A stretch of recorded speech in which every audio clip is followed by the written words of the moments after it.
Hi everyone, मैं विशाल कांत रंगा from the team the right admission private limited. तो आज की मैं आपके साथ जो वीडियो डिस्कस करने वाला हूं वो है पंजाब स्टेट काउंसलिंग 2023 का एक ओवरव्यू। यानी कि इसमें हम देखेंगे कि पंजाब की जो काउंसलिंग 2023 में थी वो कैसी रही। इसमें मैं आपके साथ कुछ इंपॉर्टेंट टॉपिक्स डिस्कस करूंगा, जैसे कि जो काउंसलिंग है वो किस मोड में होती है, फॉर्म फिलिंग कब कब खुलती है, चॉइस फिलिंग का क्या प्रोसेस होता है इसके अंदर, इसकी फीस क्या है, different rounds of cut off क्या है, और मैं आपके साथ डिस्कस करूंगा कुछ सजेशंस जो कि आपको 2024 में काम आएंगे। तो आप इस वीडियो को पूरा एंड तक जरूर देखिए। सबसे पहले हम डिस्कस करेंगे कि पंजाब ओपन स्टेट है या क्लोज स्टेट है।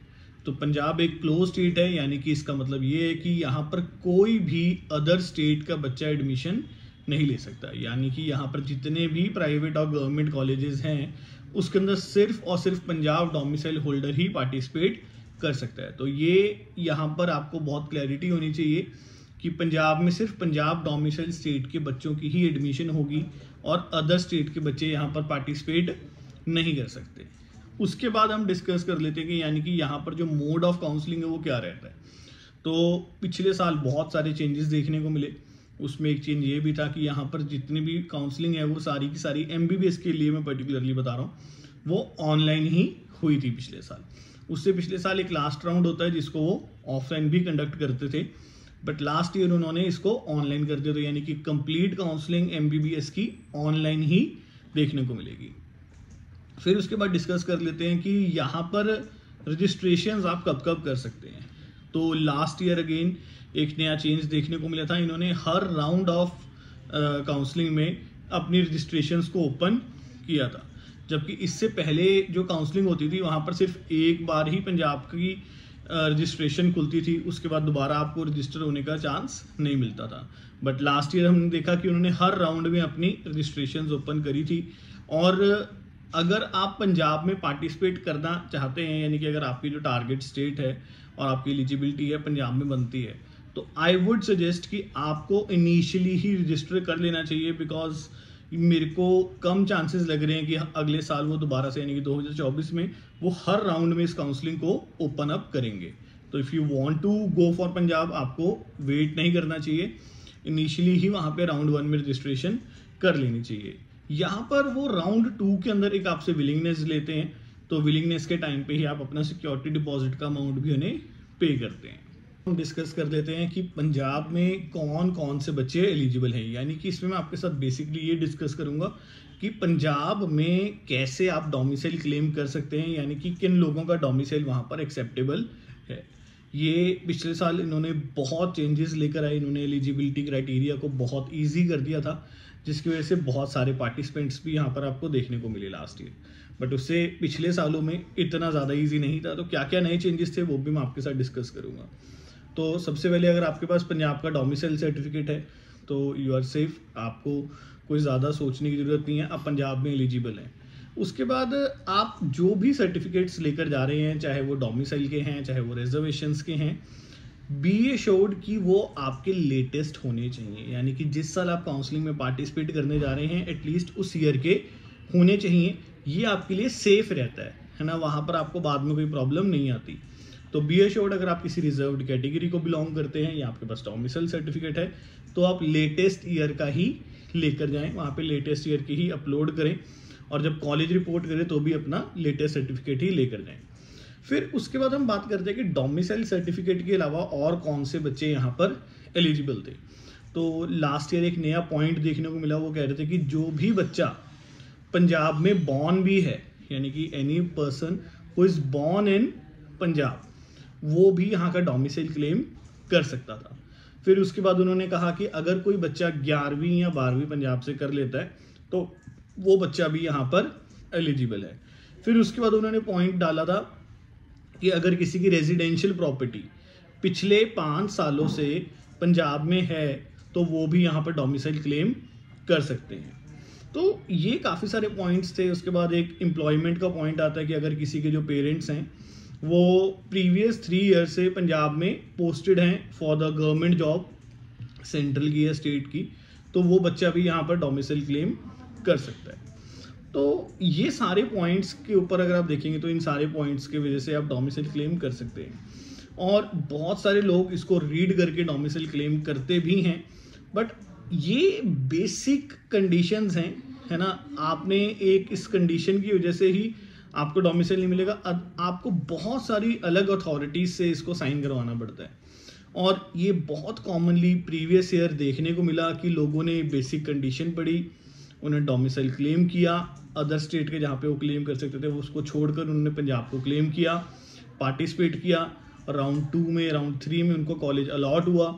जब वो कॉलेज पहुँचे तो उनका डोमिसाइल उन्होंने रिजेक्ट कर दिया, क्योंकि वो प्रॉपर अथॉरिटीज़ के द्वारा दिए गए सर्टिफिकेट्स नहीं थे। यानी कि अगर आपकी सिर्फ 11वीं 12वीं है वहाँ पे, या मान लीजिए कि if you are just born in Punjab, है ना, तो भी सिर्फ उसके बेसिस पे मतलब आप एक सर्टिफिकेट वहाँ से नहीं, आपको गवर्नमेंट अथॉरिटीज से भी सर्टिफिकेट्स लेकर आने थे, वहाँ से भी साइन करवाने थे, but parents missed that thing, जिसकी वजह से उनकी एडमिशन भी गई, पैसा भी बर्बाद हुआ, और या उनको दूसरी स्टेट में जाना पड़ा जहाँ पर उनको बहुत ज़्यादा महंगा कॉलेज मिला।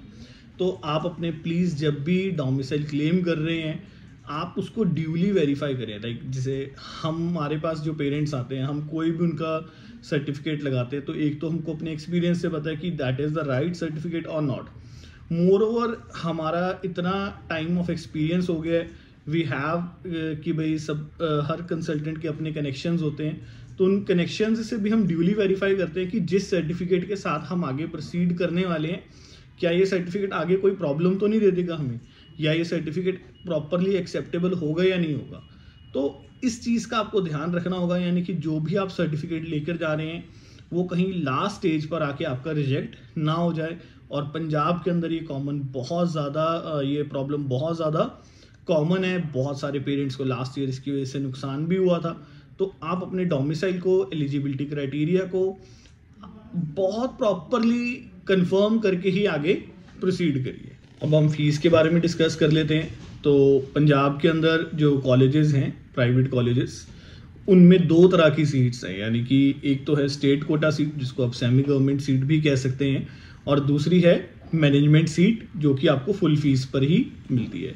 अगेन सारी की सारी सीट सिर्फ पंजाब डोमिसाइल होल्डर्स के लिए ही है, अदर स्टेट का बच्चा यहाँ पर नहीं पार्टिसिपेट कर सकता। तो अगर मैं स्टेट कोटा फीस की बात करूँ तो it comes around 28 to 30 lakhs आपके सारे खर्चे मिलाकर। अगर मैं मैनेजमेंट सीट की बात करूँ तो it comes around 65 to 66 lakh सारे खर्चे मिलाकर। एनआरआई सीट की बात करें तो दैट इज़ $1,10,000, है ना, फॉर द एंटायर कोर्स, और इसके अलावा हॉस्टल एंड मेस एक्स्ट्रा आपको यहाँ पर पे करना पड़ता है। अब हम इसकी कट ऑफ की बात कर लेते हैं कि पंजाब में जो कट ऑफ थी डिफरेंट राउंड्स में क्या रही। तो in round 1 the cut off was very high, क्योंकि 520 देखने को मिली, दैट वॉज इन आदेश बठिंडा। उसके बाद राउंड 2 में कट ऑफ में हल्की सी गिरावट आई, 494 की कट ऑफ देखने को मिली, और राउंड 3 में 407 की कट ऑफ देखने को मिली, एंड राउंड 4 में 398 की। तो अप्रॉक्सीमेटली आप लगा के चलिए कि यानी कि 400 का स्कोर मिनिमम रिक्वायर्ड था अगर आप पंजाब में एडमिशन लेने का टारगेट रख रहे हैं। तो आपको ये भी चीज़ का ध्यान रखना है कि जो आपका स्कोर है ना, कि उस स्कोर पर और ऑप्शंस आपके पास क्या अवेलेबल हैं, बिकॉज आप बहुत हाई फीस पे कर रहे हैं। ये जो मैंने आपको फीस कट ऑफ्स बताई हैं, इसके लिए यू हैव टू पे अराउंड 65 to 66 लाख। तो एक बिग अमाउंट इन्वॉल्व है ना, बहुत सारे अदर फैक्टर्स भी इन्वॉल्व हैं, बहुत लेट तक आपको वेट करना पड़ रहा है, जो कि आगे ना आपके जो रिस्क है उसको इन्हांस करता है। तो ये सारे फैक्टर्स को आप देखिए कि अदर ऑप्शंस क्या अवेलेबल हैं मेरे पास, और उसके बाद अपनी प्रॉपर प्लानिंग कर। सो closing the video I will go with the suggestions की, यानी कि टीआरए आपको क्या सजेस्ट करता है अगर आप 2024 की पंजाब की काउंसलिंग को कंसीडर कर रहे हैं। तो सबसे पहले आप आदेश का जो फीस का केस चल रहा है उसको बहुत प्रॉपरली देखिए, समझिए, देन आगे प्रोसीड करिए। बहुत कॉमनली देखने को मिलता है कि जो पंजाब को प्रोस्पेक्टस है वहाँ पर आदेश की जो फीस है वो गवर्नमेंट कोटा की डिफरेंट दी हुई है, जबकि वो गवर्नमेंट एंड मैनेजमेंट कोटा दोनों में ही सेम फीस चार्ज करते हैं। यानी कि चाहे आप गवर्नमेंट कोटा में जाइए चाहे मैनेजमेंट कोटा में जाइए, यू हैव टू पे 65 to 66 लाख। इसके अलावा आदेश ने अपना केस भी डाला हुआ है कि हम इससे ज़्यादा फीस एक्सपेक्ट कर रहे हैं। तो उनकी फीस के केस को प्रॉपरली समझ कर ही आप आदेश के अंदर एंटर करिए। ऐसा ना हो कि आप एंटर कर दें, बाद में आपको पता चले कि यहाँ पर फीस का एक केस चल रहा है, तो उस केस को प्रॉपरली गो थ्रू करिए। अगला सजेशन है कि डोमिसाइल कंडीशंस को बहुत प्रॉपरली समझकर उसको वेरीफाई कर अलग अलग सोर्सेज से, है ना, बिल्कुल 100% होकर चलिए, बिकॉज आप किसी एक स्टेट का ही डोमिसाइल क्लेम कर सकते हैं।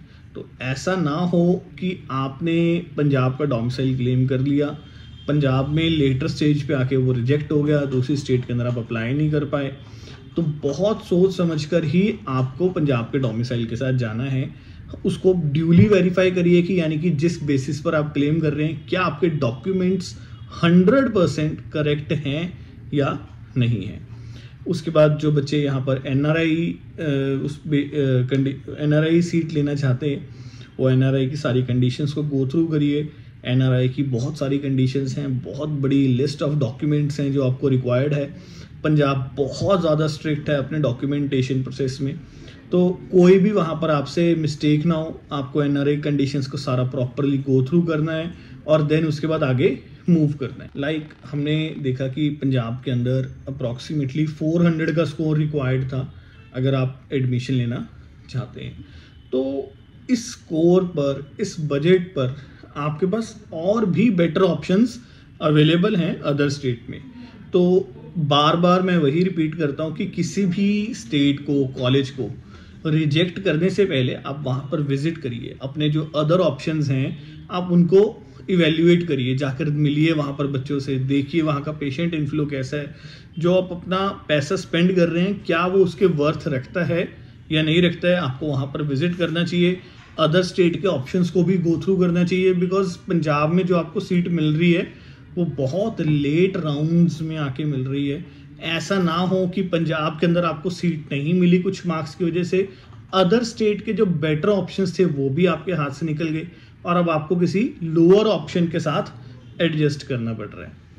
उसके बाद यहाँ पर अगेन मैं आपको वही रिपीट कर रहा हूँ कि अपने सारे ऑप्शंस को वैल्यूएट करिए, अपने कोर्सेज को देखिए, है ना। अगर आप MBBS के साथ साथ दूसरे कोर्सेज लेकर चल रहे हैं, उनकी डेट्स को ध्यान में रखिए और आपको अपनी प्रॉपर प्लानिंग करनी है, डॉक्यूमेंटेशंस को प्रॉपर रखना है, एंड देन आई थिंक कि you are well enough to go for ahead.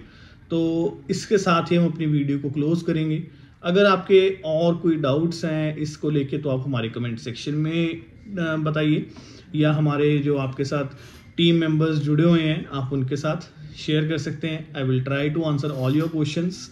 और अभी हम आगे और भी वीडियोस लेकर आएंगे जिसमें हम counselling process 2023 of different states को डिस्कस करेंगे। Till then take care, bye bye, thank you and all the best.